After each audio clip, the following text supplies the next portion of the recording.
No Jumper, coolest podcast in the world. Today I'm in here with Harry Jowsey. How you doing, man? Bro, you know what? I'm actually fucking a little bit foggy. Really? Bro, I targeted strike yesterday. I was in my car. I opened my glove box and I was like, oh shit, a chocolate bar. Okay. I wonder where this has come from. Didn't know I put it in there. But I'm going to go to the gym. I'm going to bang this chocolate bar and have a great session, have a sick pump. I go home and then I start to feel fucked up. And I don't smoke weed, I don't do anything like that. So when that hit me, I was like, oh shit, it was a fucking edible. Oh no. So yesterday, bro, my boys flew in. They're like hyped, like, oh yeah, we're gonna do these TikToks, like fire out content, do all this shit. Right. Bro, I'm just fucking whacked, bro. Like walking around like a zombie in my house. Like I don't know what hit me. I legitimately thought that I thought someone spiked me. I was like, damn, like I just bought a water at fucking Creation. Like one of the ladies behind the thing must have spiked me, and I'm like numb and like groggy. And bro, I was asleep for 6 hours. We went to dinner and I was like, this is the worst possible thing that could have ever happened to me. I was so annoyed. See, and I feel like so many people who don't smoke weed get turned off to weed because they will have an experience like that and just get way too high. And my girlfriend is at that level right now. I'm fiance, sorry, where she just like one time ate a tiny little piece of an edible and thought it was going to be all good, and then instead she got sick as fuck, puked everywhere, and has not even like hit the blunt since, because now she's convinced that it's going to be the death of her. Legit fucking ruined my day. And I woke up this morning, I was still foggy. I was like, this sucks. Really? I just, because obviously I did way too much. It's just like, if you have one shot, you're going to feel buzzed, but if you have a whole bottle of vodka, you're going to be absolutely fucking fried. Well, if you liked it, you should definitely check out these 2020 futuristic gummy strips, because we absolutely adore them around here, my friend. Wow. They look strong as fuck. If you wanted to try a more moderate amount, maybe you could like rip off a piece of one of those strips instead of just going for the whole chocolate bar. Yeah, I might have to. But I didn't know, bro. It literally said Hershey's. So I was like, oh, sick. Who put this here? But then I remembered I picked up this girl probably like a week ago from this party, and she had a goodie bag and she was just putting shit in there. And then I realized it, and then because there was like a little sticker beside it that said like this weed company. Yeah, and I was like, it was a fucking... The marketing, they're getting sued crazy for that, because they will make the packages just say Skittles. Yeah. And there's no indication that this is not made by a company I wanted to sue yesterday. I was so fried, but I was legit a zombie. Like, I dribbled on myself. That's how fucked that was. Wow. Yeah, it was so bad. I thought this story was going to be about how having a chocolate bar in the glove compartment of your car in LA is not a good idea in general, because that shit is going to melt everywhere and just fucking coat the inside of your shit and your insurance. It was fucked. But it wasn't melted? It was like melted, but like it got to a point where it was like a little bit hard now. Oh, okay. But yeah, it was like kind of like a... I feel like however you're living, you probably have your car like refrigerated. Like you have good AC for where the car's at. Yeah. That's like the ultimate in luxury, where you don't have to have the hot car you get into. Yeah. Now that I got a yard and I parked my car in the yard, I'm realizing like in the old apartment complex I was in, I was parked in the garage and the car was cool. And that was kind of nice on its own, you know? Yeah, you need to get some shade. Fuck. Damn, bro. So what's good with you? What's happening? I don't know. Life's good. Yeah? Can't complain. Doing a shitload of interviews. We're launching the Patreon in a couple days. So a couple good things going on. That's sick. What about you? I don't know, bro. Just trying to keep the wheels moving, to be honest. I've been diving a little bit headfirst into like TikTok and stuff like that. So just doing the most, trying to keep the wheels moving on this train. And you have a couple of guys with you who are on the new season of Too Hot to Handle. Were you guys already friends, or did you just somehow, is this like you all become friends automatically? Nah, so it's like for me, I love watching other people win. I hate that mentality of like there's not enough success, or there's not this or that. Like I manifest crazy, and I love that mentality of like abundance, and there's so much to give and get. And I find, for me personally, it is selfish, because the more I give out, the more I get. So I love seeing like these guys win, or I love like, because we had no idea how big the show was going to be last year in quarantine. Like we had no clue what was going to happen. Because a lot of reality shows end up hitting like a very small audience. So it must have been kind of weird for that one to become so big, huh? And it was also Netflix is one of their first ever reality shows. Right. So it fucking slapped, and it was the craziest thing. And I remember I was explaining to the boys, like I just remember being in that moment and going, fuck, I wish I could talk to someone who's been here before, or what I wish I could know who to trust or what to do. Because I was like pretty much, I just moved to America. I was with my best friend, and we're in this shitty little apartment, and I was just trying to figure out what the fuck to do, who to trust, who to go out with. And especially like LA, it's a very like, you know, like dog eat dog world. So I was like seeing these guys like about to come into kind of, you know, a similar situation. I was like, fuck, like what can I do to give them knowledge and like try and push them in a direction? So I'm like posting them, doing what I can to help give them some guidance and stuff like that. But they're fucking crushing it. They're about to be huge, bro. Definitely. It's crazy.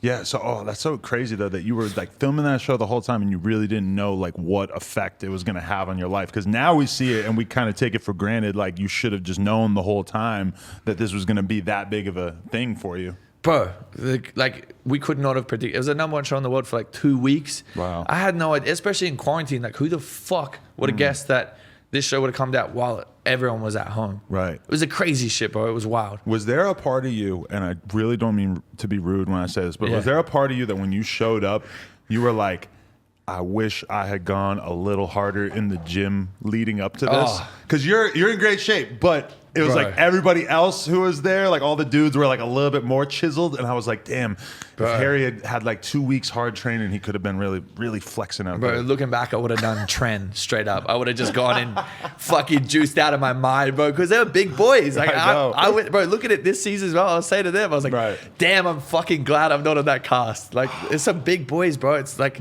it's so intimidating. So when I was there, I was like, damn, I really wish I just fucking tried a little bit harder or like had the mentality that I have now. But then again, I look back at that shit and I was like, how can I level up and not be a skinny fat piece of shit? Right. And I mean, you did win the whole thing, right? And you scored arguably the hottest girl in the whole thing. So I mean, apparently that the body fat percentage doesn't define you. Yeah, I guess it's just all like confidence and personality. Definitely. So you really going into that, you didn't know anything about what this was going to be like? Bro, no clue. Like the whole casting process was literally like asking how many girls you slept with this week, what's your body count, like what are you doing at a bar, like how do you pick up girls. So I'm legitimately thinking I'm about to go on this just fucking massive sex like orgy show. Like just, bro, I went in like throbbing, like pissing pre-cum. That's how excited I was to get on this show. We went in and I see the hottest girl I've ever seen in my life.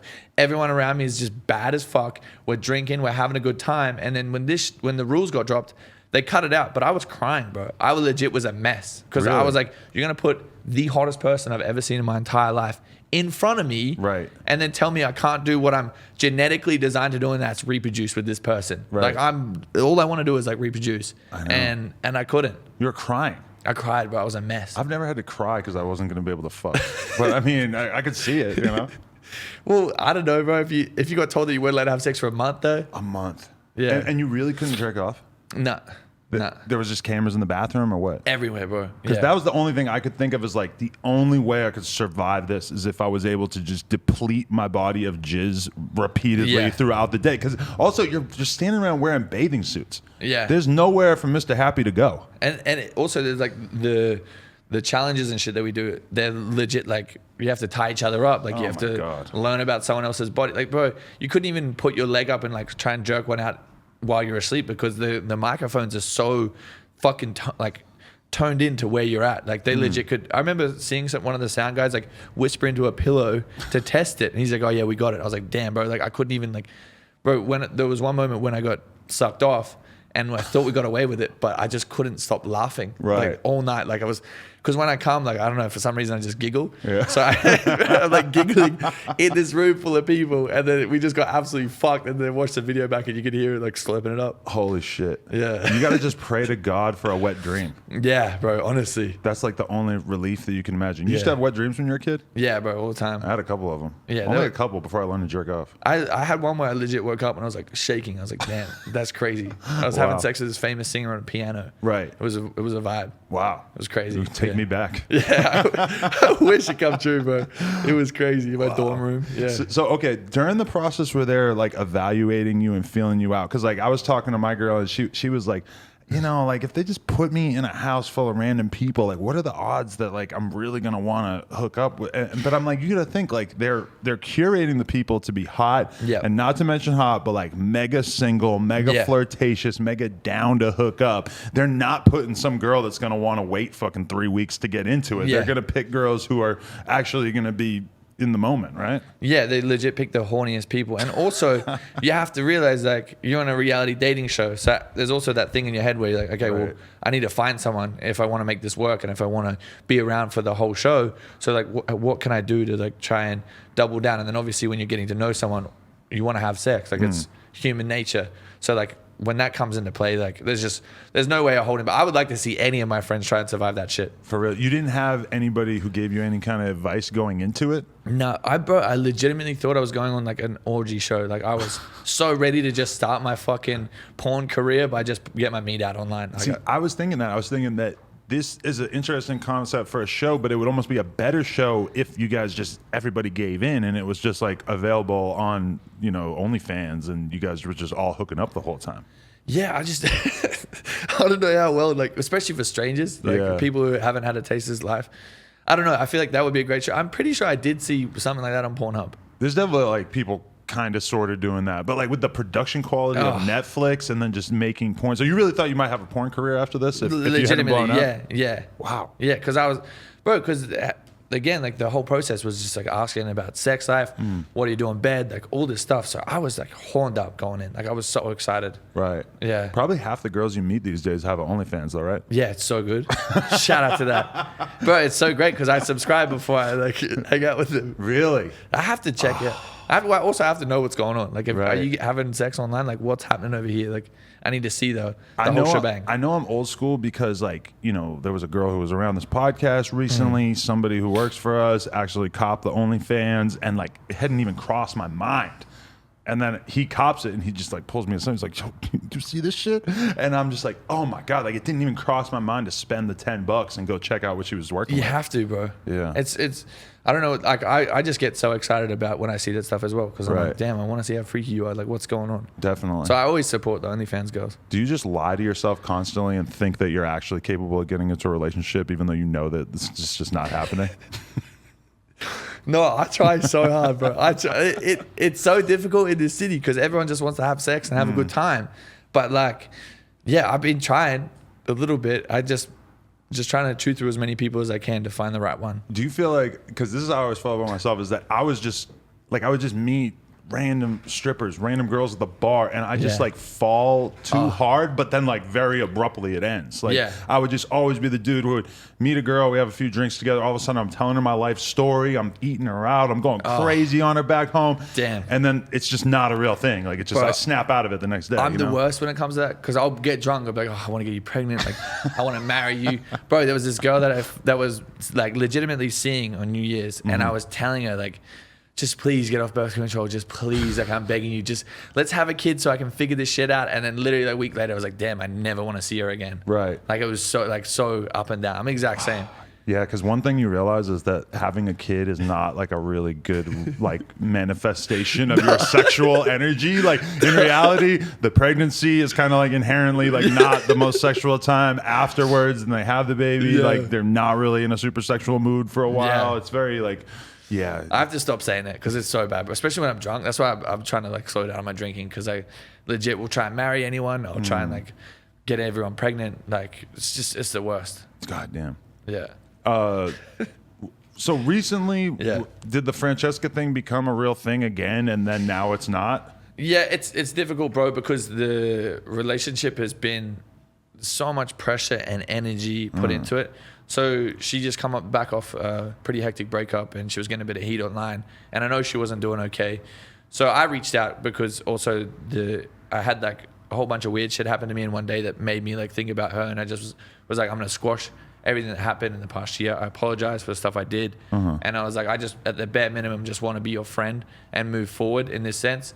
But she was like wasn't doing too okay, so I went to Mexico to go see her, and it was going to be like complete top secret Navy SEALs mission. Like just wanted to see her, make sure everything was all good, make sure that we can move forward as adults and just be friends at the bare minimum. And then we ended up getting papped at this restaurant, and I was like, damn, I said to her the next day, I was like, damn, I didn't realize it was like paparazzi in Cancun. Like that just sucks. I was like a little bit annoyed because when we had so much pressure and eyes on our relationship is when it was like the most like, it was like walking on eggshells. Like it was horrible. Really? When it was private, it was fun. Like it was good. We had great times together. But when that happened, I was like, oh, we're in for it now. So we may as well just double down. We started posting TikToks, doing all this stuff. And then I spent my birthday with her, and then I come back and she went to Miami, and then we just didn't see eye to eye on a couple of things, and I tried to handle it privately, but I didn't get the same respect. Really? Yeah, it sucked, bro, but whatever. And I always say, like, I always have love for that girl, and I always want to be there for her. And I always tell her, I was like, look, like I'm always a phone call away, no matter what. Like I don't care what's happened between us. Like we still, like our lives changed together. I still will always be there for you. Like I still have nothing but love. And I look back, like fuck all the bad bullshit. I look back at the good stuff. I'm like, damn, like that was my best friend for the longest time. Like this is the person I wanted to marry. I would hate to look back and be like, that sucks. Like this happened. This is shit. Like, nah, I will try and keep like good memories on that. Definitely. Do you feel like that flame just sort of like burned so bright? Like some relationships I think are meant to be like really intense, couple month-long things, but then definitely aren't suited to be a couple year-long things. Yeah, I think like you're right. Like it was there was a lot of like highs and lows. Yeah. It was very like up and down, like a roller coaster, like all the time. And it definitely was like one of those like couple month-long things, and where both of us learned so much about where we want to be, who we want to be, and like the love that we need. So I think there was so many lessons that I got out of that, and same goes for Frankie. But yeah, bro, it was just like one of those things that once we tried again for like the fucking third or fourth time, I was like, okay, like we need to just like nip this in the butt. And again, like I said to her, I was like, if you ever want to be friends, like I'm always here. Like I'm not closing any door, but I just know we're better off not being in a relationship. Definitely. It's kind of crazy when you think about it, because like you kind of always get viewed through the lens of what you first come in the game doing. Yeah. Like if you come in the game as a rapper, you know, if Lil Nas X tomorrow like is in a movie, it's like a rapper turned movie star. Like if I did something crazy tomorrow, it's like podcaster turns into this. For you, it's kind of funny because everybody came to know of you as like a dater. Yeah, but it's weird because I'm always. I was telling the boys, it's like it sucks because I'm always like anything I achieve. Like I got a dating app with Mike. Like anything that I do that's coming out, it will always be like Harry Jowsey from Tour to Handle who dated Francesca. It's like, bro, like I can't catch a break. I'm always going to be tied to her, which is okay. But it's weird because it's just like I can't really do anything that's going to pull me away from that. Right. But I mean, you can, like, that's got to be kind of like the mission, right? Is to like figure out how to sort of like rebrand into something that seems like it's going to have a longer shelf life, right? Because so many people who are in the position that you're in, they try to monetize it for a little while, but then it just kind of falls apart. Like in your mind, like what is the strategy of like what you're building towards? For sure. I think the biggest moment for me was when I got recognized as a TikToker instead of oh my God, it's Harry from Tour to Handle. And that for me, I was like, oh, cool. Like now I'm getting known, like people just knowing me for just being me instead of Harry from this show or whatever. But at the moment, like I'm going real hard on the podcasting as well and pushing TikTok because it's just the most thing that I get the most enjoyment out at the moment. Like I love sitting down and having these conversations and like getting to know people. But again, like I think I'm trying to go more down like the hosting route because for me, that's where I can see myself being. Like maybe it's a host of this show or whatever. But reality TV, like the chaos and the fun is something that's always going to attract me because like being in a situation where you're competing against other people and like people talking shit about you and you're just like able to get drunk and fuck hot people is like a good time. Right. So I don't know. I'll never say no to anything, but I'm definitely trying to push down the podcasting route for sure. Definitely. Were you nervous at all when you started doing podcasts, or like what was your thought process like leading up to that? I was nervous because like I know how sensitive like the TikTok audience is, and like you could say one thing about one person and they'll take it like out of context and like blow it up. Like people always try and search for like a deeper meaning of what you're saying. It's like no, like I'm just trying to have a giggle and like have a good time with the boys and like enjoy it. Like I caught myself many times just having pure locker room chat, like shit that was like not even me. I was just being vulgar because I was like feeling their energy just bouncing back and forth and like hyped. So that's been the biggest thing for me is just trying to not say shit that's like gonna upset anyone, because all my mission at the end of the day is just to make people laugh and like have a good time and like sit down and enjoy like you know the conversations like this. Do you think your Australian sense of humor is sometimes lost in translation to the teeny bopper TikTok audience? For sure. You call a girl a cunt and it just goes over badly? Bro, legit, like you can't say cunt, you can't say anything like that. Oh yeah, cunt is not TikTok friendly. Bro, I'm guessing. No. I'm like, it's a term of endearment back in Australia. Right. Like if you like, what's up, cunt? Like that's a good time. Like people are like excited. But if you call someone mate, they're like, oh, damn, this guy doesn't like me. But like come to America and I have to be like, you have to be like very straight edge. Like the Australian humor like doesn't really fly in like some situations. For me and my boys, like we think it's hilarious, but like other people online like, oh, you probably shouldn't have said that. It's crazy because Australia has such a reputation for being like the craziest, most like, you know, these drunk hooligans or whatever. But when you actually are in Australia, I was shocked by how strict the fucking rules are. Yeah. I'm not getting in the club because I got tattoos on my face. Yeah. I'm not like they have the system in the bars where like if you punch somebody in the face, then you get put in a system where all the other bars in town know about you and wild, shit. bro. That kind of blew my mind. Like, yeah, it's so strict. There's like where I'm from in Brisbane. There's this area and literally you'll see all the boys with like their neck tattoos and like putting makeup on outside the clubs.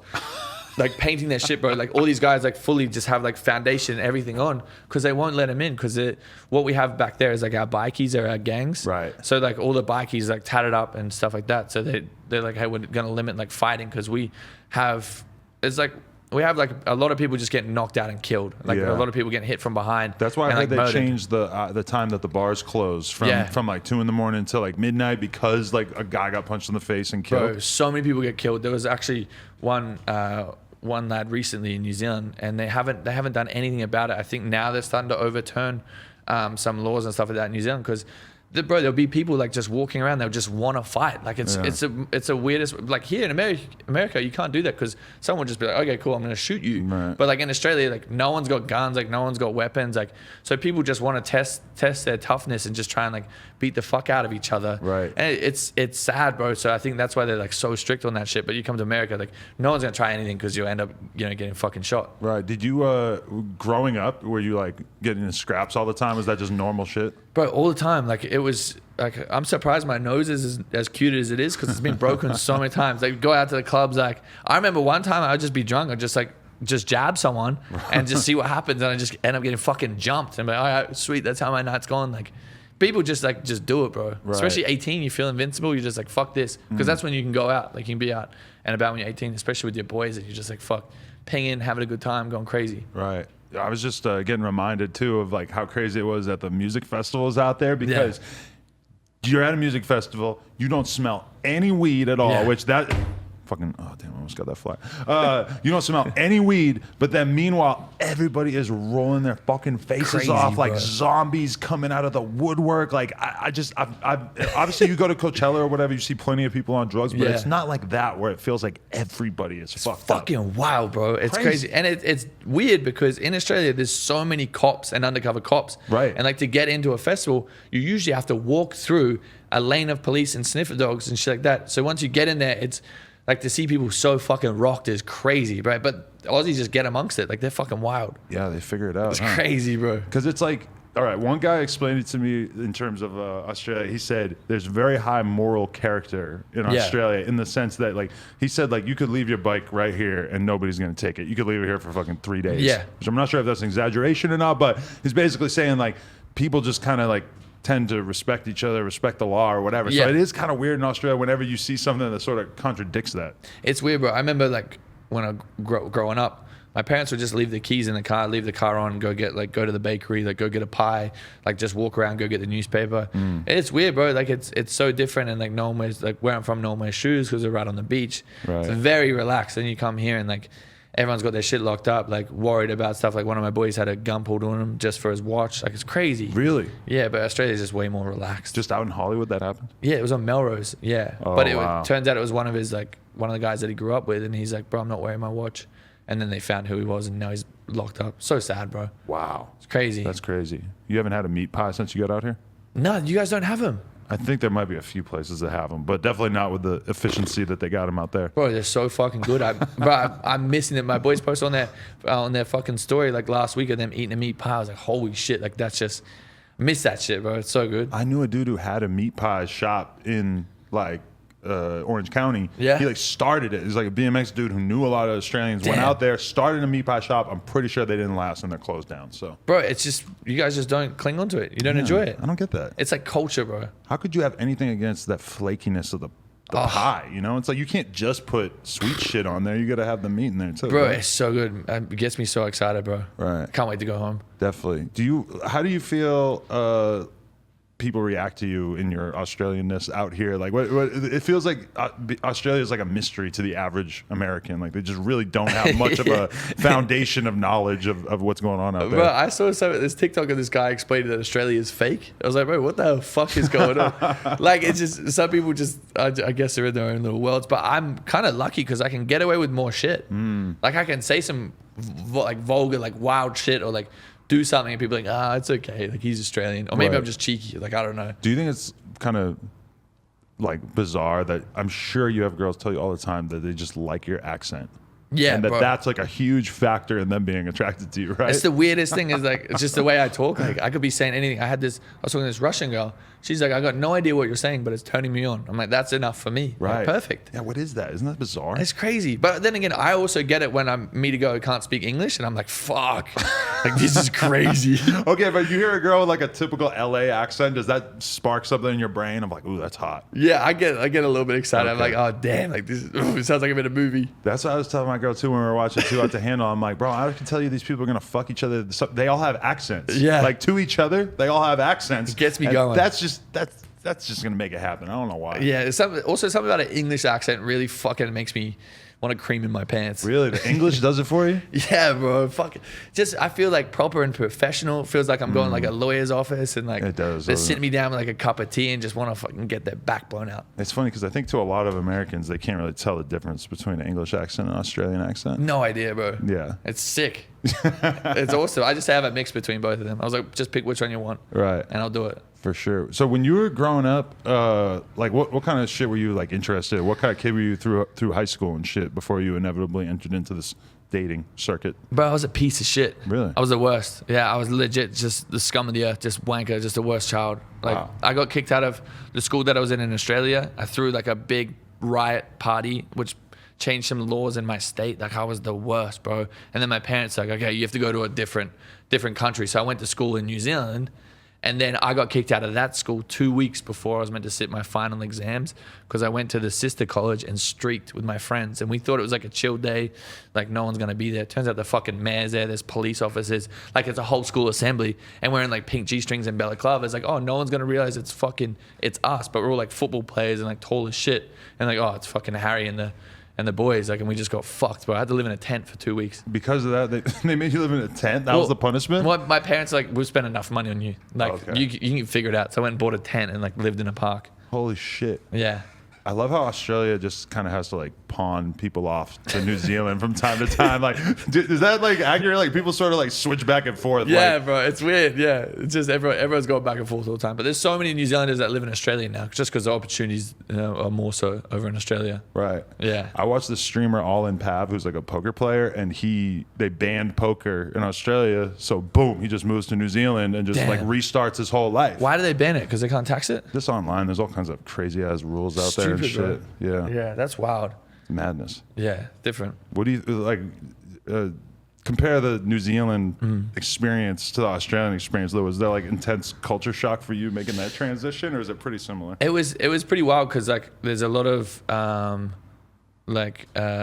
native culture. So like at school, like we're learning about it. We're doing hakas, like we're doing our school haka, our house haka. Like it was crazy. It was really like interesting and cool to see. And also like rugby is like a religion there. Like they study it at school. Like a lot of the boys that went to my school are now like in the All Blacks and like doing really well. So it's like a very big like culture around rugby. And like you're at school, you're at the school, like you're going to, your end goal is to be a rugby player. Like that's it. Like that's kind of how people were. But I thought I was good at rugby, but I was a skinny little fucking twig. And I went over there thinking I was good and got my knee busted. Had to get a reconstruction at 17 because these dudes are just fucking 10 times bigger than me and actually good at sport. Honestly, Whereas I'm nobody should be playing rugby, right? Like Bro. it's just so crazy.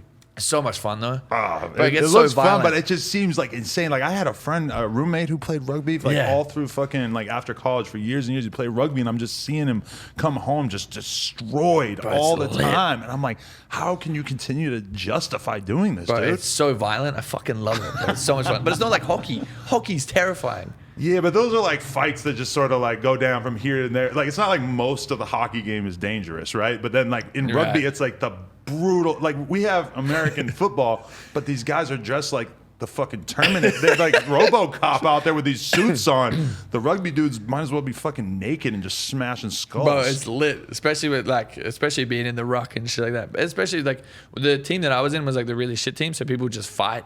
So you just watch people just getting pumped and they'll be like all in. Right. It was sick, bro. It was fun, but yeah, it wasn't very good. I was terrible. I was skinny as fuck.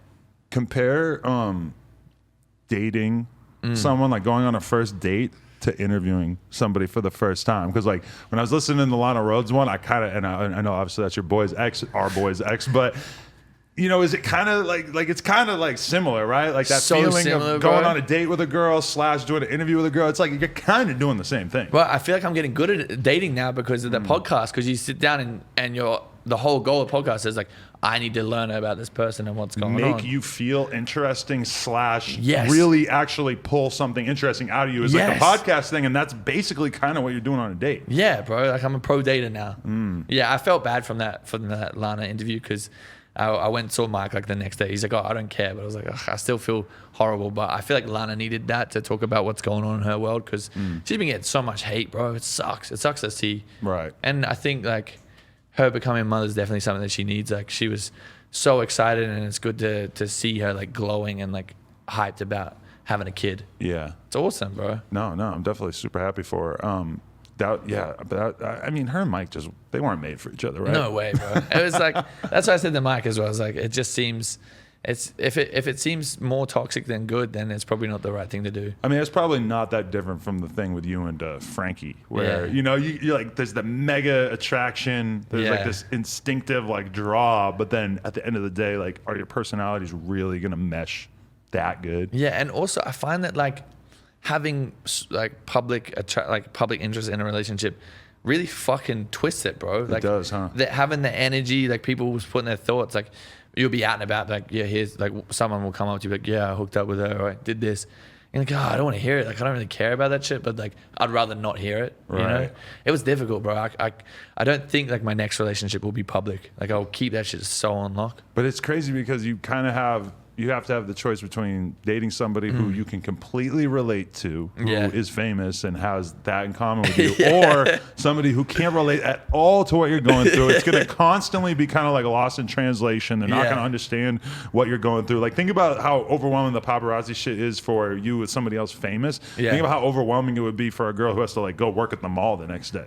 That's true, bro. Yeah, it's weird as well because like you want to, like I found that it's been difficult because some girls don't know how to deal with attention, and I'm like, look, like I'm not entertaining anyone else. Like, I'm sorry that someone else thinks I'm attractive, or this person commented whatever on my photo. I don't control that, but like understand like online and real world is like different. Like I'm gonna make you feel like you should trust me. But it's been difficult. Like I've had a lot of issues in dating in this city, but also I guess I'm probably not picking people who are good for me. I'm just like, damn, you look like the best time. Like, let's hang out. I didn't actually know your name until Julia Rose was on here and she just mentioned you, and I was just like, oh, was she talking shit?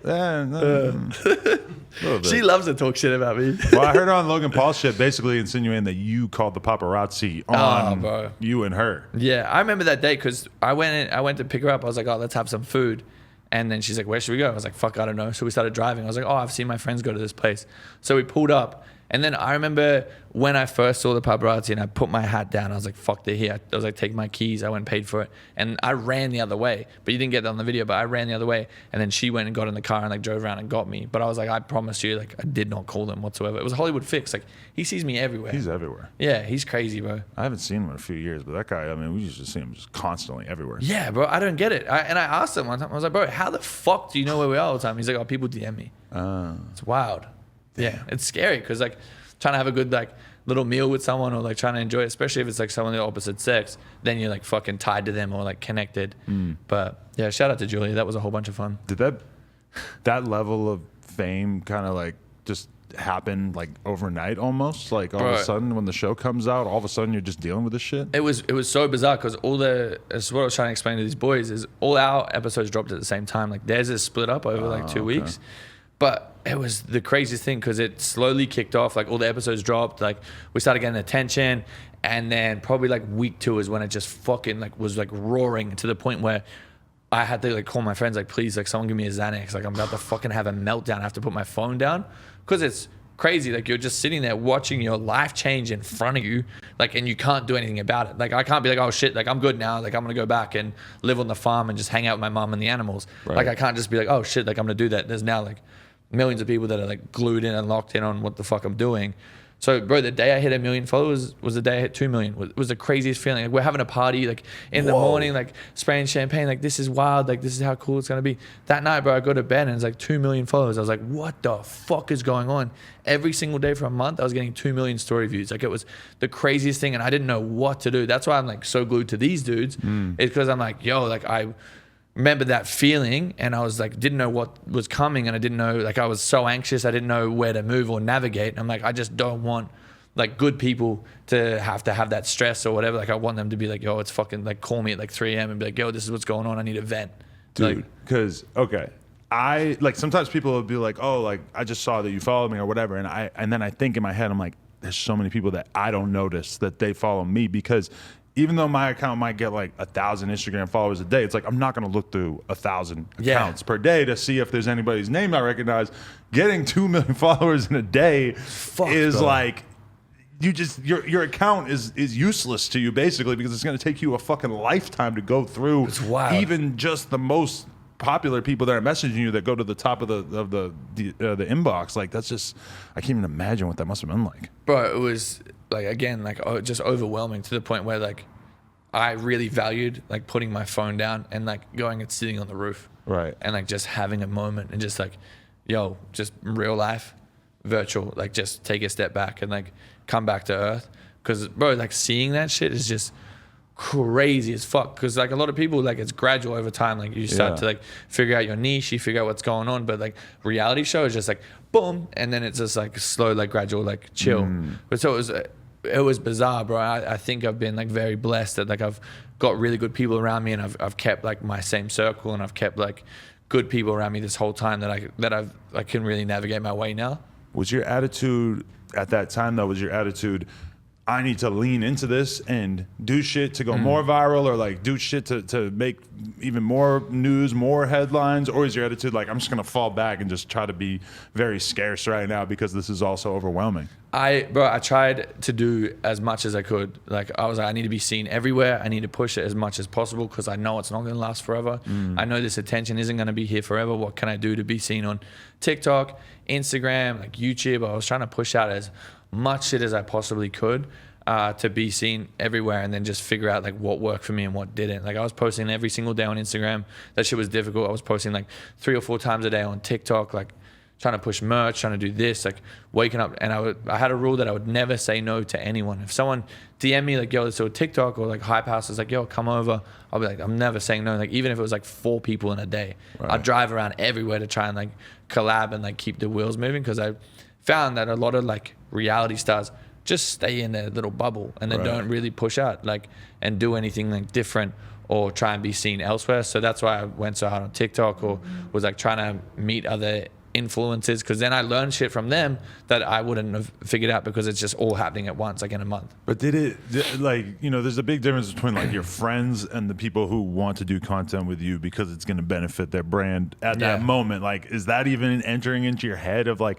how fake some of these relationships clearly are, or does it even matter? Because it's like you're clearly kind of both using each other in most of these situations, you know? But it was weird because it took me until now to realize that like a lot of people just wanted to be around me because I was so hot for a month, and that was fine. Like, I don't mind it, and I really don't care, because I understand like it's the name of the game, and some people have been around this industry for months and years on end. So I get that that's how they keep their wheels moving personally. So I wasn't offended by it, but I was like, okay, cool. Like, how can we both like benefit and keep it moving? But yeah, by the city, there was a lot of people that kind of like jumped in and tried to hang out that unfollowed me or gone quiet now. What's the biggest things that you've been kind of like taken aback by, like certain things like that people have done that just seem so incredibly tasteless, that have just sort of like struck you as like, I can't believe this is happening to me right now? I think like, bro, the biggest thing that took me back is like how many people will hook up with other people for money in the city. Really? Like that, for me, like seeing like a lot of people not really working or doing anything, but like just, and no shade whatsoever. Like, it was just interesting to like notice that in this city, a lot of people will just do whatever for money, like, and paint their picture to be something that's like completely different to what they actually do. But I was taking these boys around like a $30 million house today, because being in this city and being around people that have achieved so much at so young, I'm like, I just want you guys to dream bigger. Because when I come here, I was like, damn, I want to make $100,000 or I want to do this. And now I'm like, yeah, I want to make 20 million. I want to make 50 million. Or how do I become a billionaire? Because it's so achievable. Like the fact that this dude's like Drake walking this earth right now means that like that shit is so achievable because someone else has done it. Like there's going to be someone that's bigger than Drake in X amount of years or whatever. But yeah, that's how I've been like trying to like change my mentality, is like going from how do I make $1 million to like how do I be bigger and better, or like you know, hanging around people who are like making smart investments or like changing the world or doing cool stuff like that. The coolest thing was when I got a call from Bieber and he gave me his time and like wanted to make sure that I was like okay mentally, because he called me at the right time when the whole show was happening and everything like that, and like really just said, hey, like nicest dude on earth. And for me, that was the most humbling thing, is like someone who's achieved so much. Wow. Give something that you can't get back, and that's time. He gave it to me. He gave me an hour of his time to make sure I was okay. We fucking chatted. We had a really good chat. Nicest, sweetest human. I was like, okay, cool. Like that's all I needed. Like I could die happy. It's crazy. Did you see that Billie Eilish documentary? No, I haven't watched it. Oh man, what like, happened? You just see like Bieber kind of have that role in her life where he taps in and just sort of like just steps in, because she like worshipped him. That was like her crush when she was like 9 years old or whatever. And he sort of just comes into her life and gives her a lot of assurance and works on her with some music and stuff. But you know, really just kind of seems like he just instinctively knew that she was going to be going through something that was very similar to what he went through, and he just wanted to sort of give her some help and some advice. He's the GOAT, bro. He's fucking crazy. I even said to him, I was so embarrassed when I said this because I was nervous. I'm like, damn, I'm talking to the king right here. I was so nervous, but I told him, I was like, bro, I cried at your concert in Australia. I was with my best friend. I was like, I promise, like, I'm straight, but like I was crying like a little bitch at your concert. I was so excited. He's like, oh, thanks, bro. He's like, no one really says that, but I appreciate it. Wow. Bro, it was crazy. Like, that's the guy right there. Like, I even was saying on our show, like, damn, if there's anyone I would want to be friends with, it's him. Like, he's achieved so much at so young, and for that to be possible, like, you just have to dream bigger. For sure. You see that video of him confronting the fans outside of his apartment? Yeah, bro. That's crazy. And then the lady asked for a photo at the end. Yeah, she asked for a photo. I'm like, bro, did you not hear what he just said? Right there, I just immediately like just felt like a lot of sympathy for everything that he must go through. I was like, fuck, dude. That would be on a different level, man. You have to move so quiet. You can't trust what's going on around you. It would be such a hectic level of like trust having people like in your circle. And you see what it does to some people, like when you see like an Eminem, where like you just haven't seen him outside the house in like 2 decades or something. Like he just chooses to completely separate himself from the chance of something like that happening. And it kind of seems like a reasonable decision at a certain point, because you have so many people just kind of trying to, and like even that is just little girls standing outside your house. Yeah. I mean, think about how many people probably have tried to rob Bieber or would try to pull something like that on him if he didn't have the security around him and shit. Like, the danger that you're in realistically is gotta be fucking overwhelming. Well, you know? even you, bro. I remember watching a podcast where this dude walked in and had a gun to you. Yeah. But you were relaxed. Bro, I would have froze. Yeah. The thing that people couldn't see is that there was another guy with a gun pointed at that guy's head, like behind him. And so that was kind of Were you live streaming then as well? Yeah.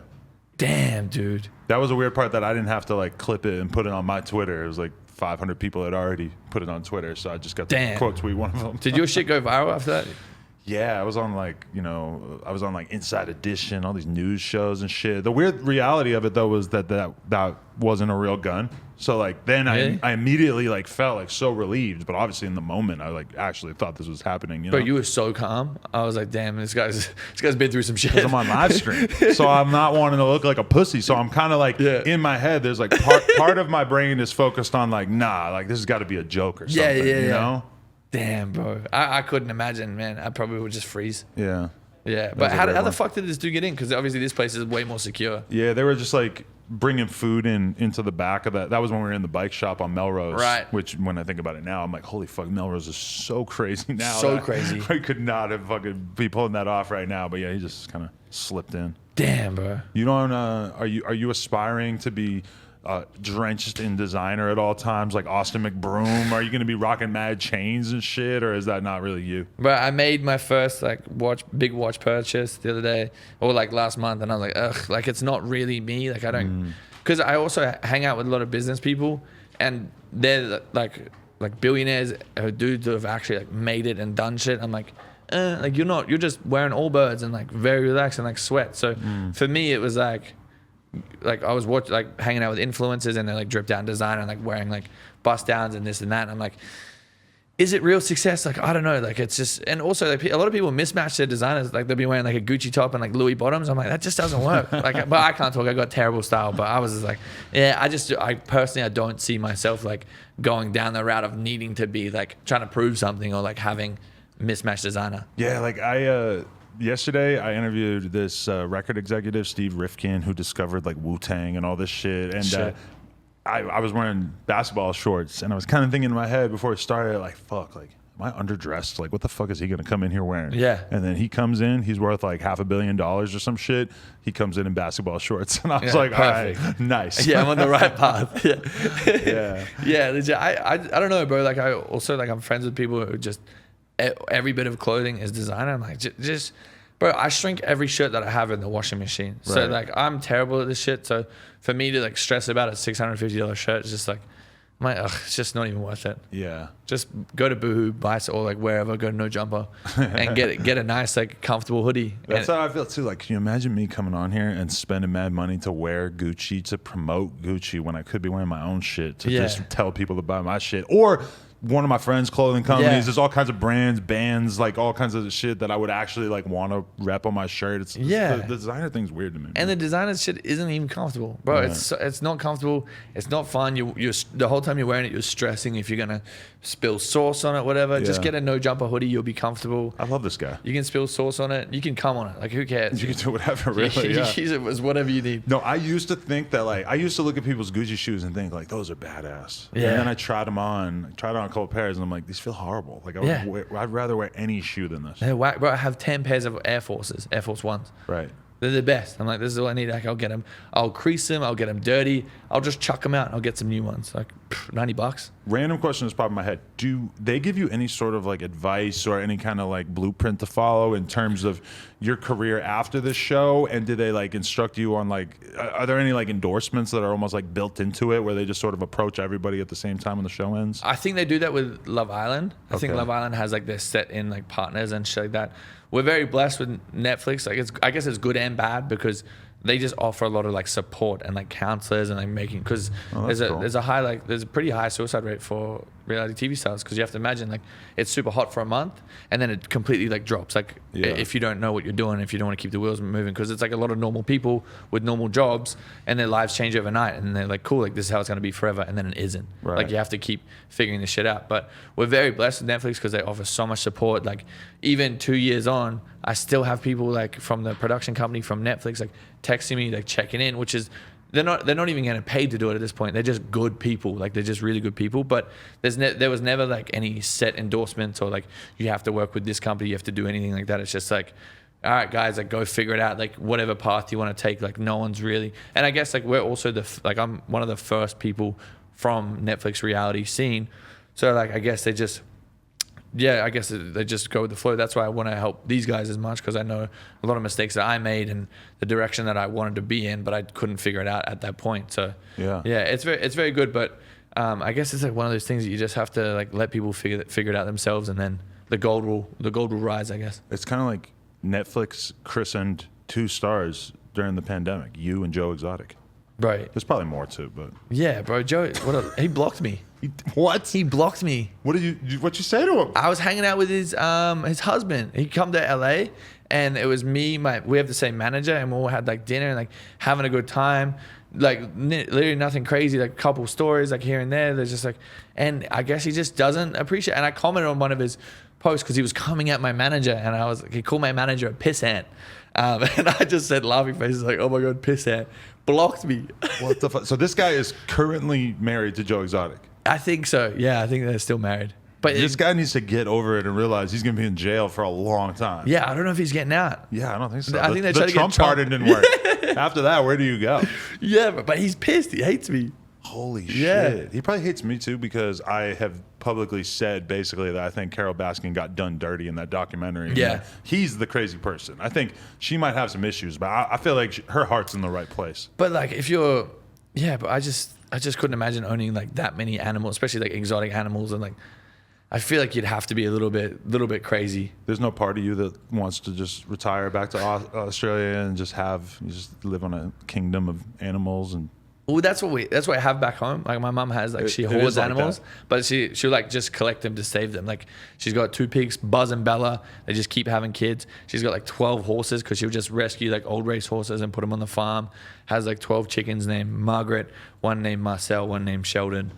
I think like for me that's the lifestyle. But exotic cats in like Florida and that lifestyle, you know, trying to profit off them, probably not where I'd see myself going. Do you think about that lifestyle that your mom's living, and does that appeal to you? Do you feel like if you were, you know, married and done with kind of doing the socialite thing that you might end up back there just living a low-key life? Yeah, I think Chris Hemsworth, those boys really like paved the way. Like they've come out here, became fucking Thor, smashed it, did their thing, moved back, like have a very like quiet, relaxed life back in Australia. That's definitely how I see things going. Like doing my bits out here, having fun, seeing where I want to be, seeing what businesses I can build with the people that I meet, and then going home and sitting down and having my wife and my chickens. Yeah.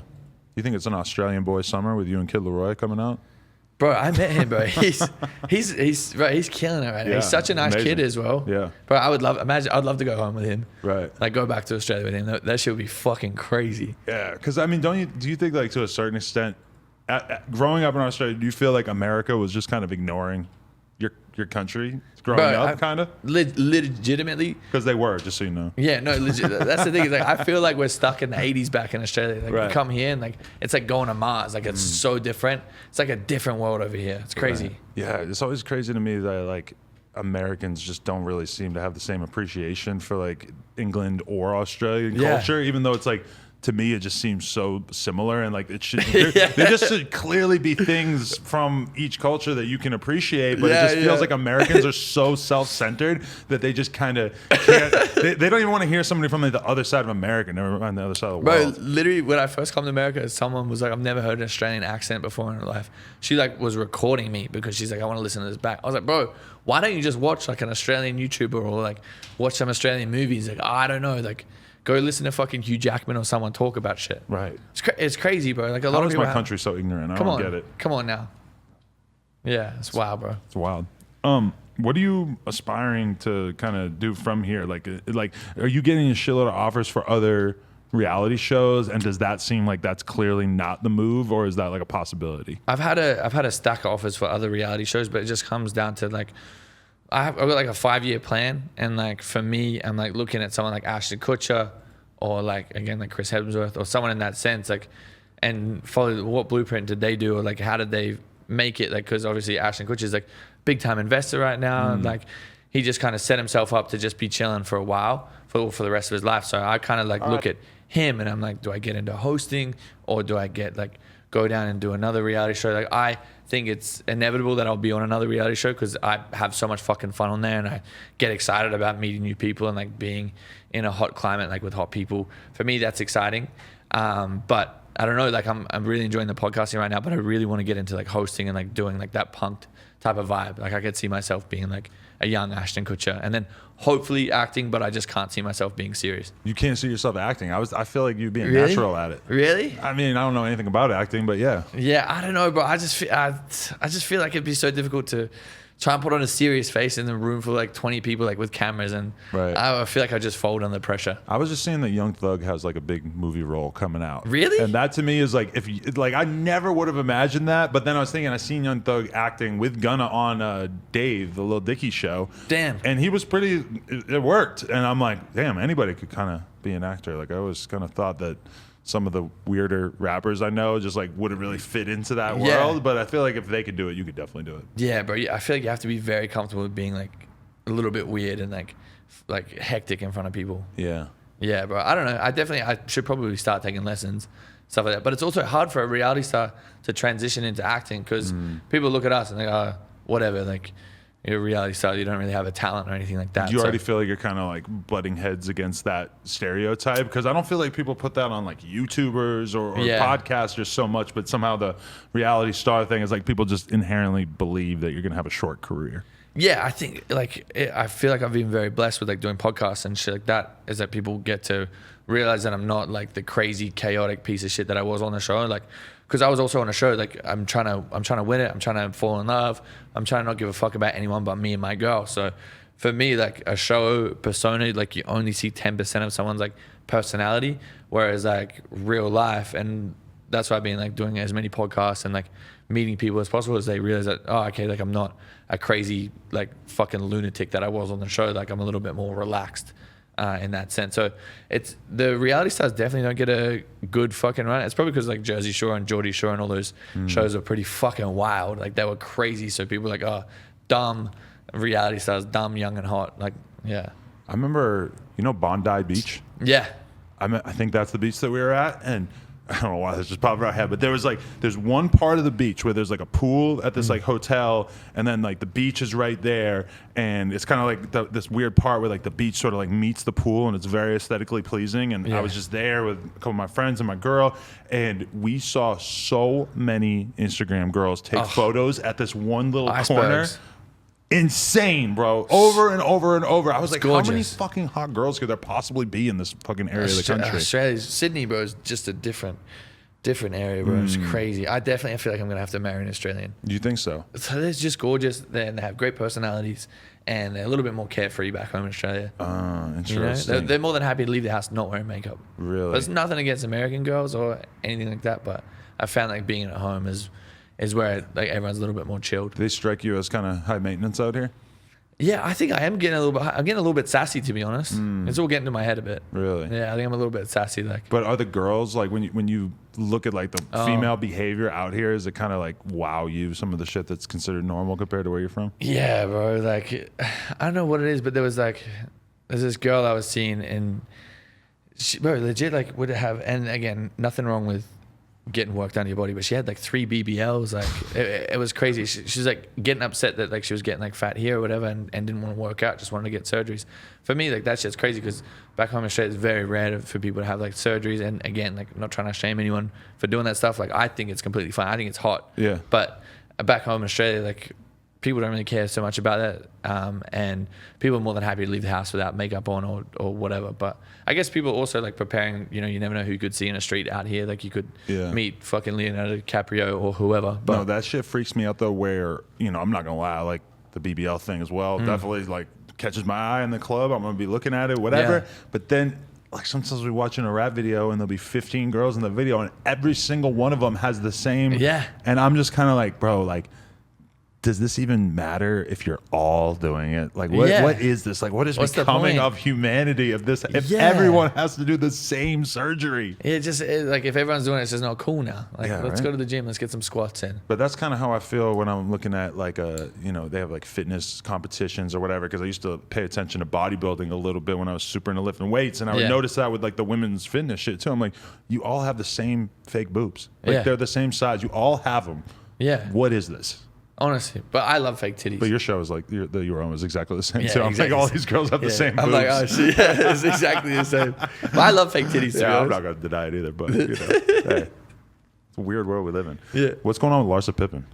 Bro, why does everyone think I fucked? I don't know. Like, I just read that. I'm like Googling girls that you've been associated with, and I'm like, that's pretty epic. But I always get hit that every time I'm like on a podcast. So we went to dinner with like 6 people. Oh, okay. And then I got in a car to leave with her and her friend, and that was it. Nothing happened. Like, we're really good friends. Like, I'll hit her when I'm in Miami, see what she's up to. Like, she's super sweet. She's such a lovely person. But we hung out at dinner with 6 people. We went and got brunch the next day. Nothing. Yeah, everything was pretty laid back. There's been nothing that's happened there. I think she's gorgeous though. I think she's stunning. Fair enough. Yeah. I've always just been trying to figure out like what it is about her that drives all these dudes fucking crazy. You don't like it? No, I think she's pretty and everything. I just hear about all these rappers like associated with, and so I'm like, bro, leave Scottie Pippen's girl alone, man. I don't understand. I feel bad for Scottie. Yeah, me too. Poor bastard. But she's so gorgeous, bro. She's lovely. Have you met her? No. She's so lovely. You should definitely tell her to do this podcast. So that'll be a brilliant I can idea. text her. You could co-host on. Oh. You haven't had her on yours? No. That's another great idea. Yeah. If I were you, I would keep that for myself. Yeah, really? Yeah, I'll quiz her about our sex life. She'll deny because we haven't. See, he caught himself right there. Yeah, I was like, oh shit, we haven't had sex, I promise. For sure. So you're not seeing anybody right now? I'm trying to keep it pretty low key. Like I've been talking to like this person here and there, but just trying to find someone that has like the same like motives and drive, because I realize that like sex and shit and like hot people in the city, it's like fun, but like finding someone who's like driven and like career hungry and like has a good personality is like super rare, which is not like trying to shit on anyone I've ever associated with, but yeah, I just find that like there's nothing that turns me on than seeing someone with drive and like want to push their career. Was like a lot of people that I've met here, like I don't mind paying for everything, right? But like I've seen that that's like kind of the standard here. Yeah, no, definitely. You hear people bring that, like we've had like a few different guys on the podcast recently talking about how in America it's just fucking crazy how girls are obsessed with the sugar daddy thing, and they want to fucking get bags from dudes and all this kind of stuff. And I'm like, bro, even when I got in a relationship 5 years ago, I was 100% not privy to chicks thinking that kind of shit was normal. Like I'm sure it was normal to some segment of society. I was just completely ignorant to it, you know? Same, bro. Like when I come out here and I was seeing this girl who probably had like $800,000 worth of Birkins in a room, bro. Had like the most insane shit. And I said to her, I was like, I understand if you're going to live that lifestyle for a couple months, right? Make some bread, and you know, obviously it's mutually beneficial if both people want to do it, like whatever. I was like, I understand if that's the lifestyle you want to run for like a couple months, but by God, just like make some smart investments, so then it's just, you don't have like $800,000 sitting in a fucking cupboard. Like just sell it, go get a house or buy an apartment complex, rent that out. Now you're kind of set forever for as long as you want. You've got and you can use that to get another house or like start an investment portfolio in that sense. But like sitting in a room, and that's why I was like trying to like help her like understand. I was like, look, it looks cool and all, and like I'm sure you know post about it on Instagram, but like get your posts in and then just sell it. It's crazy because we are under the assumption though that they don't want to do this whole lifestyle in the long run. But in reality, I think a lot of them, it really is fun to them to be able to take advantage of dudes like that. And like, I don't even say take advantage in like a fucked up way. Yeah. Because I mean, these dudes are along for the ride. Like I've met like chicks who are like 18, 19-year-old, like influencers with millions of followers. And I kind of like only know this like through them being honest with my girl, but like they'll kind of say it around me. But like, they straight up are on these fucking apps and they are hollering at dudes on there and they're getting taken out to expensive dinners and being bought stuff. And to them, it's just fun. Like, oh, I got to hang out with this idiot and he's going to spend $20,000 on me. Wow, bro. They just think it's fun. You know some of the people I'm talking about right now. I'll tell you after. But it's just mind-blowing that like they get it. They get the game. It's not, but to me, it's like it's not that different than being a dude who's like, I'm going to sell drugs. I'm going to do credit card fraud. Like those are illegal and risky. Yeah, I mean, these girls aren't even breaking the law. They're just... Here's the thing. Like, also, if I was an older dude, right, and things were a little bit lonely, and there was an easy way to like have someone young, hot, and sexy that come hang out with me, and it was just buy a bag here or like pay some money here, for sure, absolutely. They're happy, we're happy, so we're not shitting on it whatsoever. I just think that it's one of the most eye-opening things, like coming to the city and like having an expectation about some influences and then seeing like the harsh truth. Right. And I'm like, wow, you're just like different people. You know what it is? It's just girls realizing their own worth. Yeah. Because absolutely use these men for all these hundreds of thousands of years. Girls were kind of just like fucking like allowing dudes to take advantage of them mentally, take advantage of us. Yeah, and now they're just realizing like, oh, my vagina is worth so much that I can get you to pay me, and I might not even have to fuck you. It's crazy. I mean, hey, give me the Chanel bag. Props to them for figuring it out. Yeah, I wish there was. I could get a sugar mama like that. You probably could. Really? I think that's what we all assume you and Larsa Pippen are doing, right? I might ask her. I'd be like, please. Yo, put me on a stipend. Spoil me, please, Larsa. For sure. Okay. Anybody want to shout out? Anything we need to know before we wrap this? Yeah, I just my podcast called Tap In. That's about it. Harry Jowsey everywhere. But yeah, thank you so much for having me. I appreciate it. It's good to finally meet you. Yeah. Been a big fan for the longest time. Like, it's crazy. Appreciate it. It's wild, bro. I remember watching that podcast with the gun and like bro, I was saying to your boys, it's like the first ever video that I saw you guys on was when you went to Australia to see Kid Leroy. I was like, who is this kid? Yeah. Who is this no jumper guy? And then I remember like I would see you all over social media, like people freaking out that you were in Australia because we don't really have like celebrities or like internet celebrities. Like there's like a handful and there's like some more people now. But I was like, damn, who the fuck is this? But have you spent much time there since you blew up? I haven't been home in 2 years, bro. Okay. It's weird. Yeah. And I know like it hasn't really hit my mum either because like anytime I'm in the local newspaper, she'll freak out. I was like, Mum, like, you don't know how bad it is. Yeah, I was like, here. you don't know what's going on the outside. Like, it's crazy, bro. But yeah, thank you so much for having me. I appreciate it. My pleasure, man. Appreciate you. Damn. Harry Jowsey. Legend. Thank you so Jumper. much. Coolest podcast in the world. Check us out on YouTube and Patreon. Yeah. Swipe up. Like, comment, subscribe. NoJumper.com if you want to support. Appreciate y'all.